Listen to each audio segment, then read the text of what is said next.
تو کچھ لوگ ہوتے ہیں نا جو دروازے کے بیچوں بیچ کھڑے ہوتے ہیں. تو سبحان اللہ، یہ کتنی چھوٹی چھوٹی سی اور خوبصورت باتیں ہیں.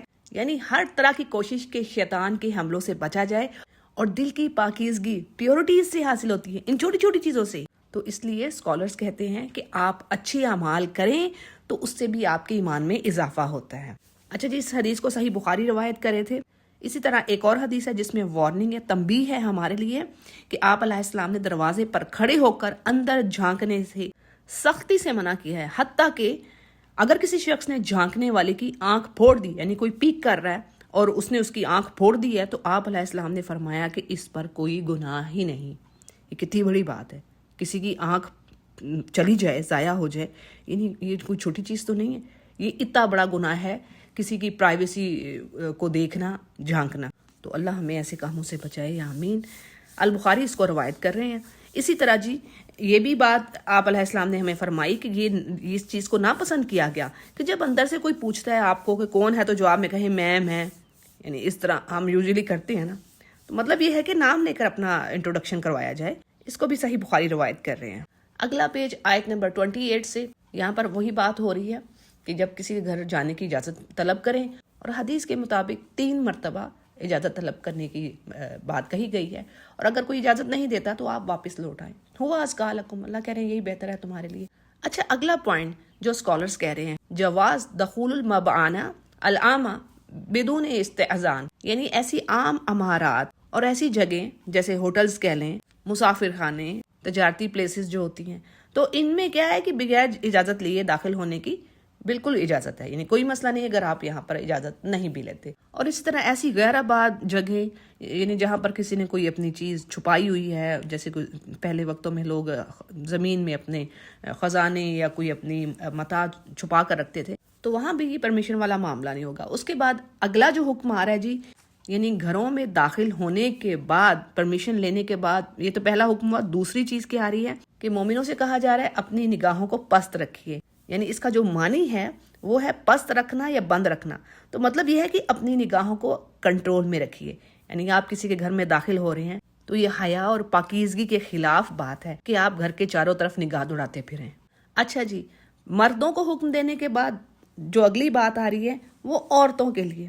یعنی پہلے عورتوں کو نہیں کہا گیا، ابھی پہلے مردوں سے کہا گیا ہے کہ لوور یور گیز، اپنی نگاہوں کو نیچا رکھو. یعنی بات یہ ہے کہ انسان کو اس چیز کو کنٹرول کرنے کو کہا گیا جو اللہ کو معلوم تھی کہ اسی چیز میں اس نے پھسلنا.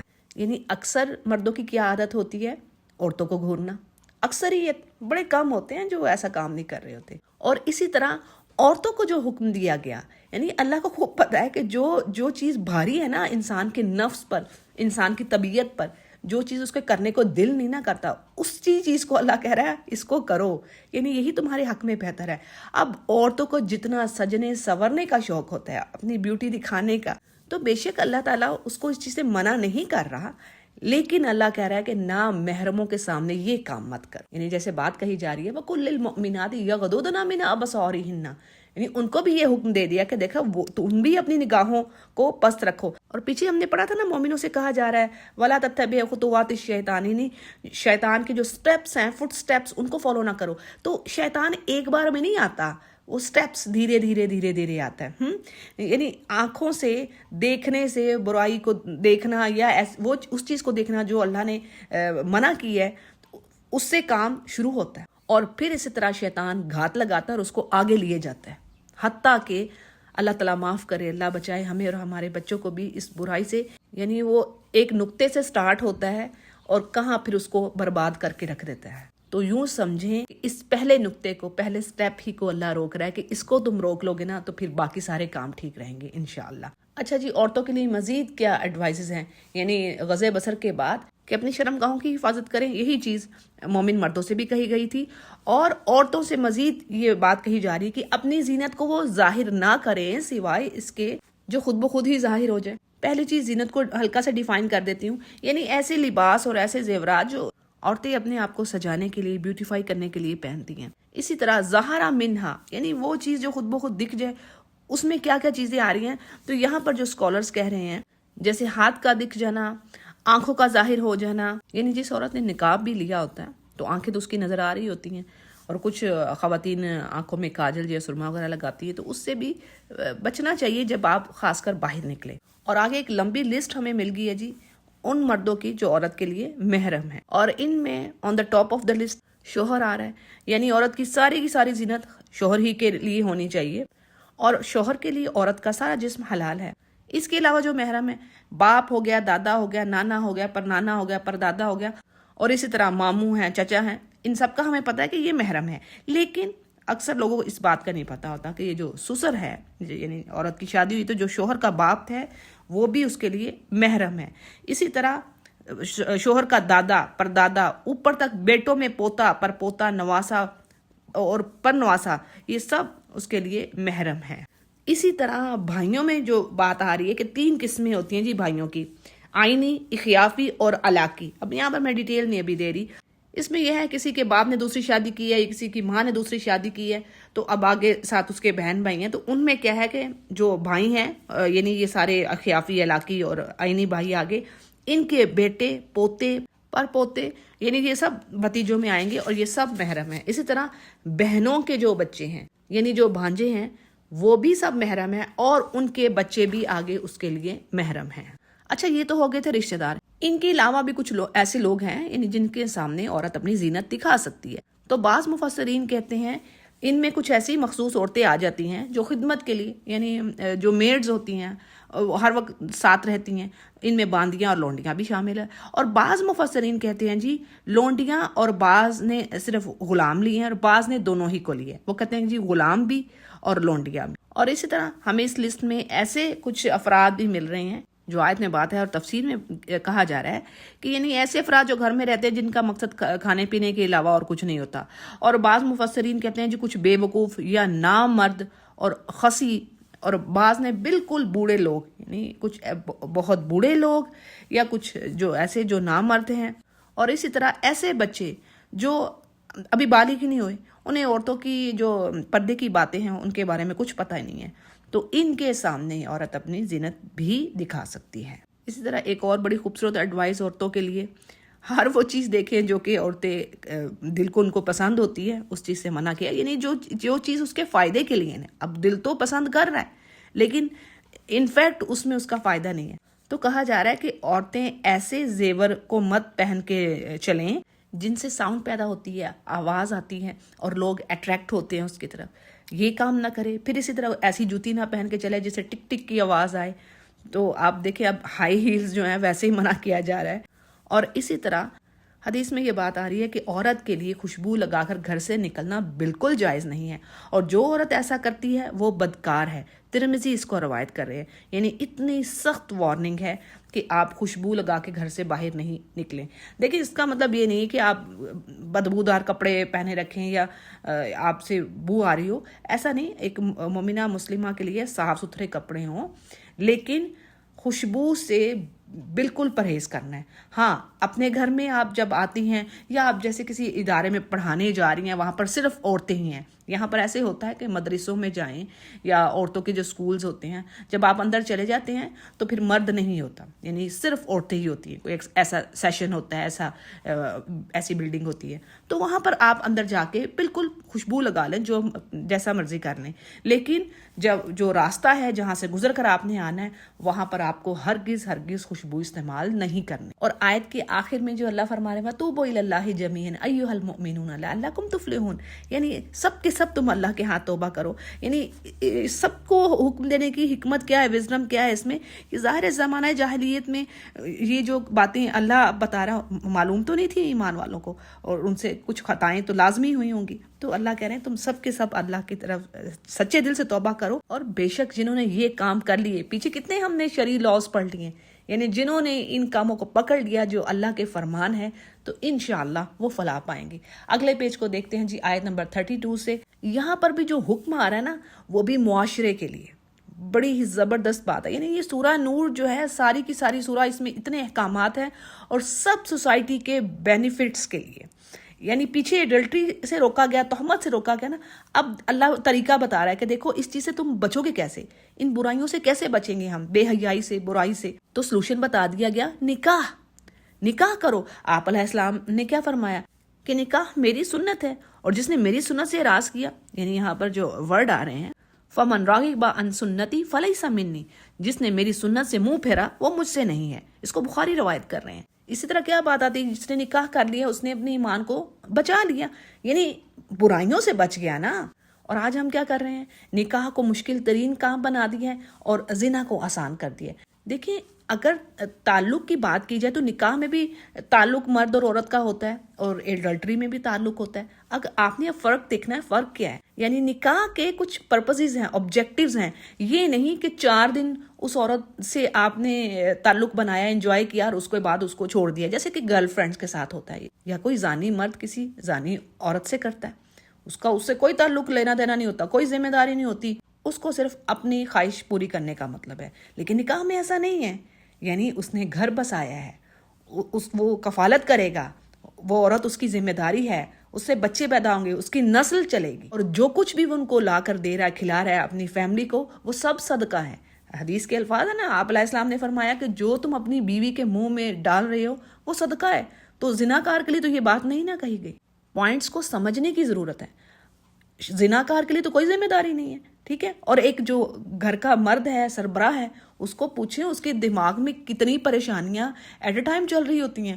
اس نے کیسے کفالت کرنی ہے، اپنے بچوں کو پڑھانا ہے، کسی بچے کا یہ مسئلہ ہے، کسی گھر کا بل آ گیا ہے، سواری کے اخراجات ہیں، خوشیوں کے موقع آتے ہیں، پریشانیوں کے موقع آتے ہیں، وہاں پر خرچ کرنا پڑتا ہے. تو کیا وہ انسان جو ساری زندگی کھپ جاتا ہے اپنی فیملی کے لیے، اور ایک وہ انسان جو زانی ہے، بس چند دن اس نے انجوائے کیا، اس کے بعد اس نے کسی اور دوسری طرف راہ لے لی، کیا وہ برابر ہو سکتے ہیں؟ یعنی ہمیں صرف آیتیں نہیں پڑھنی، ہمیں چیزوں کو سمجھنا ہے اور آگے میسج دینا ہے، انڈرسٹینڈ کرنا ہے کہ بھی فرق کیا ہے. یہ کتاب سمجھ کے لیے آئی ہے، تدبر کے لیے آئی ہے. ہمیں سوچنا ہے، سمجھنا ہے اور آگے اس بات کو پہنچانا ہے دلائل کے ساتھ. تو جی میسج آ رہا ہے ایمان والوں کے لیے کہ اپنے غلام اور لونڈیاں، یعنی جو نکاح کرنا چاہتے ہیں لیکن وہ استطاعت نہیں رکھتے، تو ان کے نکاح کرواؤ، یعنی ان کی مالی مدد کرو، اور اللہ ضرور ان کی تنگ دستی کو وسعت میں اپنے فضل سے ان کے رزق کو بڑھا دے گا. حدیث میں الفاظ آتے ہیں جی 3 شخص ہیں جن کی اللہ ضرور مدد کرتا ہے. نمبر 1 نکاح کرنے والا، یعنی اگر اس کی وہ تنگ دست ہے، اور یہ تو دنیا میں چیزیں دیکھی گئی ہیں. یقین کیجئے کہ آپ بچوں کی شادیاں کریں تو جو ان کی جو تنخواہیں ہیں وہ اللہ کی طرف سے بڑھ جاتی ہیں، یعنی کچھ نہ کچھ اللہ ان کو پتہ نہیں کہاں سے فائدہ ہو جاتا کہ آپ اندازہ نہیں کر سکتے. تو نکاح جی 3 جو لوگ آ رہے ہیں جن کی اللہ مدد کرتا ہے. نمبر 1 نکاح کرنے والا. نمبر 2 وہ غلام جو ادائیگی کی نیت رکھتا ہے، یعنی اپنی جان چھڑوانا چاہتا ہے اور چاہتا ہے کہ وہ پیسے ادا کرے. نمبر 3 جو اللہ کی راہ میں جہاد کرے. ترمذی اس کو روایت کر رہے ہیں. اچھا جی اسی طرح اب وہ لوگ یعنی جو فائنینشلی اسٹرانگ نہیں ہیں، طاقت نہیں رکھتے کہ وہ گھر آباد کر سکیں، شادی کر سکیں، کوئی علیحدہ گھر میں عورت کو رکھ سکیں یا شادی کے اخراجات برداشت کر سکیں، تو ان کے لیے کیا ہے کہ نفلی روزے رکھنے کی انہیں تاکید کی گئی ہے. جیسے کہ آپ علیہ السلام نے فرمایا نوجوانوں کی جماعت تم میں سے جو شادی کی طاقت رکھتا ہے اسے وقت پر شادی کر لینی چاہیے، اور جو شادی کرنے کی طاقت نہیں رکھتا تو اس کو چاہیے کثرت سے نفلی روزے رکھے، اس کی جنسی خواہش اس سے کنٹرول میں رہے گی. بخاری اس کو روایت کر رہے ہیں. اور اسی طرح ایک پوائنٹ یہاں پر آ رہا ہے، یعنی وہ غلام جو اپنے مالک سے ایگریمنٹ کر لے، کوئی معاہدہ کر لے کہ میں اتنی رقم جمع کر تمہیں ادا کر دوں گا تو آزادی کا مستحق ہو جاؤں گا، یعنی میں آزاد ہو جاؤں گا. تو اس پر یہ کہا گیا ہے، یعنی اگر تمہیں معلوم ہے کہ وہ سچا ہے اور امانت دار ہے تو اس سے یہ معاملہ طے کر لو، یعنی ایگریمنٹ کر لو. اور یہ بھی کہا گیا ہے کہ اس کے یعنی وہ اگر رقم کما رہا ہے کوئی محنت کر کے اپنے آپ کو آزاد کروانے کے لیے، تو اس میں بھی اس کی مدد کرو. یعنی ہر پاسبل وے سے غلامی کو ڈسکریج کیا گیا ہے. اسی لیے زکوٰۃ کے مصارف میں وفر رقاب، یعنی گردنیں آزاد کرانا، تو یہ ان غلاموں کی آزادی پر بھی زکوٰۃ کی رقم خرچ کی جا سکتی ہے. لیکن آج کے دور میں اب کیا ہے، ٹھیک ہے نا، آج کے دور میں انسان سوچے کہ یہ کیا ہے. تو اس پر اسکالر کہتے ہیں جی کہ آج کے دور میں وہ شخص جو یعنی انتہائی مقروض ہو گیا، اس کے پاس کچھ نہیں ہے، رول رہا ہے، وہ قرضہ بھی ادا کرنا ہے اور گھر والوں کی ضروریات کو بھی پورے کرنے کے لیے اس کے پاس اخراجات نہیں ہیں، تو ایسے لوگوں کے جو قرضے ہیں آپ وہ قرضہ اس کا عطا کر دیجئے. تو یہ بھی ایک غلام آزاد کرنے کے برابر ہے، یہ آج اسکالر کہہ رہے ہیں. ایک اور اہم پوائنٹ، یعنی زمانہ جاہلیت میں لوگ کیا کرتے، اپنی لونڈیوں کو بدکاری کرنے پر مجبور کرتے، برا کام کرنے پر اس کو کہتے اور اس سے پھر فائدہ لیتے، یعنی وہ جو مال کماتی اس سے فائدہ حاصل کرتے. تو اسلام ایسی کمائی کو حرام قرار دیتا ہے، یعنی بالکل منع ہے. اس حدیث کو بھی مسلم روایت کر رہے ہیں. اور بڑی اہم حدیث یہاں پر آ رہی ہے، یعنی جن لونڈیوں سے جبراً مجبور کیا جا رہا ہے یہ کام بے حیائی کا کروانے کے لیے، کوئی اس کو فورس کر رہا ہے، تو گنہگار کون ہوگا؟ اس کا مالک ہوگا.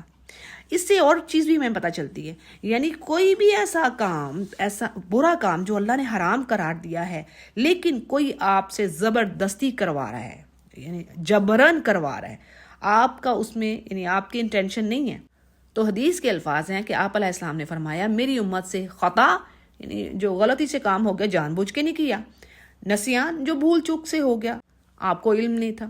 خطا اور نسیان دونوں اس طرح کی چیزیں، یعنی علم نہ ہونا، پتہ نہ ہونا، انٹینشن نہ ہونا. اور اسی طرح ایسے کام جو جبراً کرائے گئے ہیں، جو کسی کو مجبور کرتا ہے نا برے کام، وہ اس کرنے والے کو کوئی نقصان نہیں ہے، تو یعنی اس پر گناہ معاف ہے. ابن ماجہ کی یہ حدیث ہے. اگلی آیت بڑی ہی خوبصورت، یعنی اللہ نور السماوات والارض، یعنی اللہ نور ہے آسمان و زمین کا. اگر اللہ نہ ہوتا تو کسی کو ہدایت نہ نصیب ہوتی، اور وہی روشنی دینے والا ہے. اسی طرح اس کتاب کو یعنی قرآن کریم کو بھی اللہ نے نور کہا ہے، اور رسول کریم صلی اللہ علیہ وسلم کو صفات کے حساب سے، ٹھیک ہے، ویسے تو آپ بشر ہیں، قرآن کریم میں الفاظ آتے ہیں انا بشر مثلکم، لیکن صفات کے حساب سے آپ نور ہیں. یعنی ان دونوں کے ذریعے، قرآن اور رسول کریم کے ذریعے، انسانوں کی جو تاریک زندگی ہیں، جو جہالت کے اندھیرے ہیں، جو ظلمات ہیں، وہ چھٹ گئے، اور روشنی، خوبصورتی، پاکیزہ زندگی. سبحان اللہ، اللہ کا کرم. الحمدللہ، الحمدللہ، جتنی بار بھی الحمدللہ ساری زندگی سجدے میں ہم پڑھے رہے، تو یعنی اللہ کی نعمت کہ اللہ نے ہمیں ایمان والا کیا ہے، اتنی خوبصورت زندگی گزارنے کا موقع دیا ہے. کافروں کی حالتوں کو، ان کی زندگیوں کے، ان کے ریلیجنس کو دیکھیں تو انسان توبہ کر اٹھتا ہے کہ ان کو سمجھ ہی نہیں وہ کن چیزوں میں پڑے ہوئے ہیں. تو جی اللہ کی ذات نور ہے، اور یہ ظاہری اور معنوی دونوں طرح سے ہے. اور آگے کیا پوائنٹ آ رہا ہے، یعنی اسکالرز کہہ رہے ہیں جو قلب مومن ہے، نیرا بنور الفطرہ، یعنی مومن کے دل میں جو ایمان اور ہدایت کا نور ہے، یہ ایمان اور ہدایت، یہ نور ہے، یہ لائٹ ہے. اور اس کی مثال، یعنی مومن کے دل کی مثال کو اللہ نے ایسے ہی لیا ہے جیسے کوئی چراغ ہے جو شیشے کی قندیل میں ہے اور صاف شفاف تیل سے روشن ہو، یعنی پاکیزہ تیل سے وہ چراغ جل رہا ہے، روشنی دے رہا ہے. تو بات یہ ہے کہ یہ ایمان اور اسلام، جس کا دل اس نور سے بھر گیا تو بس وہ یعنی اللہ اس کو پھر اس سے آگے بڑھاتا ہے، رہنمائی کرتا ہے اسی خوبصورت راستے کی طرف، اور دنیا آخرت کی بلیسنگز کے دروازے اس کے لیے کھل جاتے ہیں. پھر جی اسی طرح ہمیں مساجد کے آداب، مینرز کیا ہیں، وہ ہمیں بات پتہ چل رہی ہے. یعنی منع کیا جا رہا ہے کہ مسجدوں کو میں گندگی، لغویات اور غیر مناسب باتیں اور ایسے ایکٹس جن کا ورشپ سے کوئی لینا دینا نہیں ہے، اس سے ریلیٹڈ نہیں ہے، تو ایسی چیزوں سے بچنا ہے. اور مسجدوں کو یعنی اس کی بلڈنگز کو بڑا عالی شان اور بڑا سجانے کی ضرورت نہیں ہے، اسے بھی منع کیا گیا ہے، بلکہ مسجدیں تو آباد ہوتی ہیں انسانوں کے آنے سے. اگلے پیج کی آیات کے بینیفٹس کو دیکھ لیتے ہیں. آیت نمبر 37 سے پہلی چیز جو آ رہی ہے جی، اسکالرز کہہ رہے ہیں موازنۃ المؤمن بین المشاغل الدنیویہ والاعمال اخرویہ امر لازم، یعنی ایمان والوں سے کہہ دیا گیا کہ اگرچہ تم دنیا کے کاموں میں، دنیا کے افیئرز میں بری طرح سے پھنسے ہوئے ہو، لیکن جو اللہ کے خالص بندے ہیں، جو تقوی رکھنے والے ہیں، اللہ کا خوف رکھنے والے ہیں، وہ یقیناً ان دنیاوی کاموں میں، اگرچہ آپ کاروبار کر رہے ہو، تجارتیں کر رہے ہو، خرید و فروخت ہو رہی ہے، لیکن یہ مومنوں کو اللہ کے ذکر سے، نماز سے غافل کرنے والی چیز نہیں ہونی چاہیے. جیسے ایک اسکالر کا کہنا ہے کہ مومن کی زندگی ہی 5 وقت نماز کے اراؤنڈ گھومتی ہے. آپ کے جو سارے دن کا جو شیڈول ہے وہ نماز کے اراؤنڈ ہونا چاہیے، کہ بھی ظہر سے پہلے میں نے یہ کام کر لینا ہے، عصر تک میں نے ایسا کرنا ہے، یا عصر کے بعد پھر میں نے یہ کام کرنا ہے، مغرب تک اس کام کو کمپلیٹ کرنا ہے. تو یہ ہے جی بندہ مومن کے دن کے گزارنے کا طریقہ، اور اسی طرح اس پر پوری زندگی ہوگی. آگے اللہ سبحانہ تعالیٰ ایک پرسونیفیکیشن، ایک مثال دے کر کافروں کے اعمال یا ان کی نیکیاں، سوسائٹی کو فائدہ دے رہے ہیں، ڈونیشن دے رہے ہیں، چیریٹیز کر رہے ہیں، تو یہ چیز اللہ کے ہاں مقبول نہیں ہے. اسی طرح قریش کے جو کافر تھے، یعنی آپ علیہ السلام کی نبوت سے پہلے، وہ کیا کرتے تھے؟ صدقہ خیرات کرتے تھے، صلہ رحمی، بیت اللہ کی تعمیر کرتے، حاجیوں کو پانی پلاتے. تو بڑی خوبصورت مثال سے اللہ نے اس چیز کو ڈیفائن کیا ہے کہ یہ ان کے جو اعمال ہیں نا ایسے ہیں جیسے ڈیزرٹ میں آپ دیکھیں نا تو دور سے بعض اوقات ریت چمکتی ہوئی یوں نظر آتی ہے جیسے کہ وہ پانی ہے، یا پھر ایسے بھی لگتا ہے جیسے ہم عام ٹریول کرتے ہیں تو دیکھتے ہیں، یوں لگ رہا ہوتا ہے کہ جیسے نا وہ دور سے کوئی روڈ ہے، بلیک کلر کی نا چیز دکھ رہی ہوتی ہے، لیکن ایسا نہیں ہوتا. یہ نظر کا دھوکہ ہوتا ہے، جو ریفلیکشن ہوتی ہے ریس کی، تو وہ دور سے تو ایسے لگ رہی ہوتی ہے کہ پانی ہے، لیکن جیسے قریب جاؤ تو پتہ چلتا ہے اوہو یہ تو ریت تھی. اور یہ جو ان علاقوں میں رہ رہے ہیں نا مڈل ایسٹ میں، ان کو خوب اندازہ ہوگا اس چیز کا. تو بات یہ اللہ فرما رہے ہیں کہ ان کافروں کے یہ جو اعمال ہیں ان کو بڑے اچھے لگ رہے ہیں کہ یہ بڑے نیکیاں کر رہے ہیں، لیکن اللہ کے ہاں ان کا کوئی وزن نہیں ہوگا، اور ان عملوں کو ایسے اڑا دیا جائے گا، یعنی ذرہ ذرہ ہو جائیں گے کہ آنکھ سے دیکھ نہ پائیں گے. یہ قیامت والے دن حال ہوگا، اور اللہ کو اپنا منتظر پائیں گے، یعنی پورا پورا حساب اللہ تعالیٰ ان کو بدلہ دے دے گا. تو جو اسکالرس کہہ رہے ہیں اکارڈنگ ٹو قرآن، عمل صالح کے ایکسیپٹ ہونے کی جو شرط ہے، کنڈیشن ہے، وہ کیا ہے؟ وَهُوَ مُؤْمِنٌ. آیت ہے نا، وَمَن يَعْمَلْ مِنَ الصَّالِحَاتِ مِن ذَكَرٍ أَوْ أُنثَىٰ وَهُوَ مُؤْمِنٌ. یعنی جس نے بھی اچھے اعمال کیے، چاہے مرد ہو عورت ہو، اچھے اعمال ہو رہے ہیں، لیکن کیا ہے کہ وہ مومن ہوں، فَأُولَٰئِکَ يَدْخُلُونَ الْجَنَّةَ، بس وہ جنت میں جائیں گے، اور ان پر ذرا سا بھی زیادتی یا ظلم نہ ہوگا. وَلَا يُظْلَمُونَ نَقِيرًا. زیادتی کا مطلب کیا ہے؟ یعنی ایسا نہیں ہوگا کہ کوئی نیکیاں زیادہ کر کے لے آئے اور اللہ تو اس کو تھوڑا بدلہ دے، ہرگز نہیں. یعنی تھوڑی سی نیکیاں لائے گا، اللہ نے کہا دے خیر منہا فلاح خیر منہا، بھئی بڑھ کر دوں گا. اور اسی طرح ایسی بھی زیادتی نہیں ہوگی کہ کسی نے تھوڑی سی برائی کی ہو اور اللہ اس کو زیادہ سزا دے دے، نہیں، اتنی ہی سزا ملے گی. تو یہ مطلب ہے کہ اللہ ذرا سی بھی زیادتی نہیں کرے گا. اور آگے کیا کہا جا رہا ہے؟ یعنی ہر چیز آسمان و زمین میں جو ہے، تمام اللہ کی مخلوقات، کائنات، یہ سب اللہ کی یعنی تسبیح بیان کر رہی ہے. شجر، حجر، انسان، پرندے، تمام جانور، یہ سب کے سب اللہ کو سجدہ کرتے ہیں اور تسبیح کرتے ہیں. جو سب بھی لہو، تسبیح کا بھی آتا ہے اور سجدے کا بھی آتا ہے. سورہ یسجد للہ ما فی السماوات و ما فی الارض، ٹھیک ہے. لیکن اللہ فرما رہے ہیں کہ تمہیں اس کا شعور نہیں ہے، انسانوں کا شعور نہیں ہے اس چیز کا، لیکن ہر چیز اللہ کی تسبیح بیان کر رہی ہے، اللہ کی پاکی بیان کر رہی ہے. اور اسی سے ریلیٹڈ آپ کے آگے حدیث رکھ دیتی ہوں کہ سبحان اللہ و بحمدہ سبحان اللہ العظیم. یہ 4 ایسے کلمات ہیں جو رحمان کو بڑے محبوب ہیں اور ان اسکیلز میں بہت ہیوی ہیں. یعنی حبیبتان الی الرحمن خفیفتان علی اللسان، پڑھنے میں ہلکے پھلکے لیکن ثقیلتان فی المیزان، لیکن میزان میں بہت بھاری. تو یہ کیا ہے؟ تسبیح ہیں، کتنے آسان ہلکے پھلکے سے ہیں. اور جس نے ان کو پڑھ لیا اس کے گناہ اگر سمندر کی جھاگ کے برابر بھی ہوئے تو وہ بھی بخش دیے جائیں گے. اگلی چیز، بارش کا آنا، اولوں کا آنا، یہ سب اللہ کی رحمت ہے. جس کو چاہے اس سے محروم رکھے، جس کو چاہے یعنی عطا کرے. تو بعض اوقات اس میں فائدہ بھی ہوتا ہے، یعنی یہ جو اولے ہیں، بجلی ہے، لیکن بعض اوقات کیا آتا ہے کہ یہ فصلوں کے لیے نقصان دہ ہوتے ہیں. اگلے پیج کو دیکھ لیتے ہیں، آیت نمبر 44 سے. یعنی اللہ نے ہر چیز کو پانی سے پیدا کیا ہے. یہ پیچھے بھی ہم نے بات پڑھ لی ہے 17ویں پارے میں کہ اللہ نے ہر چیز کو پانی سے پیدا کیا ہے، ہر جاندار کو. اچھا، کچھ جانور اللہ کہہ رہے ہیں کہ اپنے بدن پر، جیسے آپ دیکھیں کروکوڈائل دیکھ لیں، سنیک کو دیکھ لیں، یعنی یہ جو ریپٹائلز کی جو قسم ہے وہ اپنے پیٹوں پر چل رہی ہے. کچھ جاندار 2 ٹانگوں پر چل رہے ہیں، انسان ہو گئے، اور اس کے علاوہ بہت ساری مخلوقات ہیں. پھر اسی طرح کچھ 4 پر چل رہے ہیں جیسے مویشی وغیرہ. تو یہ سب اللہ کی مخلوقات، اور ان میں سے بہت سارے مویشی اور جاندار انسانوں کو فائدہ دینے کے لیے ہیں. اچھا جی، جو اگلا پوائنٹ اسکالرس کہہ رہے ہیں، ہپوکریٹس کی جو کوالٹیز ہیں وہ کیا؟ من صفات المنافقین الاعراض عن حکم اللہ، یعنی اللہ کے احکامات، اس کی اوبیڈینس کے کاموں کو نہ ماننا، چاہے اس میں ان کا فائدہ ہی ہو، اور یعنی شک و شبے میں پڑے رہنا. اور اسی طرح سورۃ النساء میں کیا پڑھا تھا؟ وَلَا يَذْكُرُونَ اللَّهَ إِلَّا قَلِيلًا، اور اللہ کا ذکر نہیں کرتے لیکن بڑا ہی تھوڑا. دلوں میں ان کے ڈاؤٹس رہتے ہیں. آج ہمارے حال بھی دیکھنے والے ہیں کہ ہم کیا کر رہے ہیں. کوئی بھی چیز ہوتی ہے تو ہم کہتے ہیں اچھا ایسا ہوگا، حدیث میں یہ بات ہے، ایسی چیز ہوگی، تو یہ اللہ تعالیٰ ہمیں معاف کرے یا رب. تو یہ جو ڈاؤٹس ہیں نا، یہ بھی سچے ایمان کے اگینسٹ جاتے ہیں. اور اسی طرح بدگمانیاں، اللہ کے ساتھ اچھا گمان نہ رکھنا، یہ بھی ایمان کو تباہ کرنے والی چیز ہے. اور منافقت کو، ہپوکریسی کو ایک ڈیزیز کہا گیا ہے، اور اس کا علاج ہے. علاج کیا ہے؟ اللہ کا ذکر کریں، کثرت سے اللہ کا ذکر کریں. عمل صالح کریں، نمازیں اپنے وقت پر ادا کریں، تو انشاءاللہ یعنی عمل صالح سے بھی ایمان بڑھتا ہے۔ اگلا پوائنٹ کیا کہہ رہے ہیں جی اسکالرز، یعنی طاعت اللہ و رسولہ والخوف من اللہ من اسباب الفوز فی الدارین، یعنی اللہ اور رسول کی اطاعت، ان کا کہنا ماننا، ان کے کہیں پر چلنا اور اس کا خوف رکھنا، تقوی رکھنا، محبت کے ساتھ خوف رکھیے، یعنی وہ محبت کرنے والا ہے، ہم اس کی ناراضگی سے ڈرتے ہیں، اس چیز کا خوف رکھیے، اس کی ناراضگی کا خوف۔ تو یہ جو اسباب ہیں کیا ہوں گے، یہ آپ کو دونوں جہاں میں فی الدارین، دونوں جہاں میں، اس دنیا میں بھی اور آخرت میں بھی، یہی اصل کامیابی ہے اور سکون دینے والی چیز بھی۔ الا بذکر اللہ تطمئن القلوب پڑھا ہے نا، تو یقین جانیے یہ جو ہیپی لائف کا جو سیکرٹ ہے نا اسی میں ہے۔ یہ بھی بات پڑھ لی نا سورہ الحل میں، اللہ نے کہا حیات طیبہ، یعنی جو میرا ذکر کرے گا، میرے کہنے کے مطابق چلے گا، اس کی ہیپی لائف ہوگی یقیناً۔ پیج کے آخر میں منافقین کی ایک اور صفت، یعنی وہ جھوٹی قسمیں کھاتا ہے۔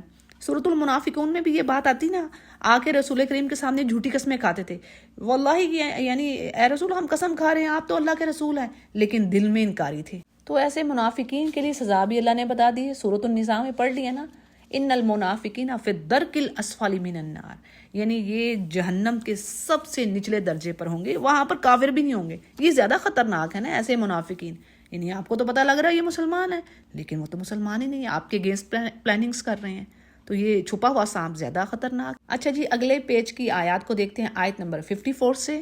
پہلی چیز کیا جی اسکالرز کہہ رہے ہیں، اتباع رسول علامت الاہتداء، یعنی رسول کو فالو کرنا، اس کی اطاعت کرنا، یہ علامت ہے ہدایت کی، یعنی آپ ہدایت کی طرف آ گئے، آپ نے ہدایت پا لی۔ اگلا پوائنٹ کیا کہہ رہے ہیں جی اسکالرز، کہ ایک داعی قرآن کے لیے کیا ہے کہ وہ سٹرگل کرے، جہاد کرے اللہ کی راہ میں، یعنی فی سبیل اللہ، اپنی زبان سے لوگوں تک اللہ کا پیغام پہنچائے، تو یہ جہاد ہے، اب دعوت کے ذریعے لوگوں کو پریچ کے ذریعے بلانا اللہ کی طرف۔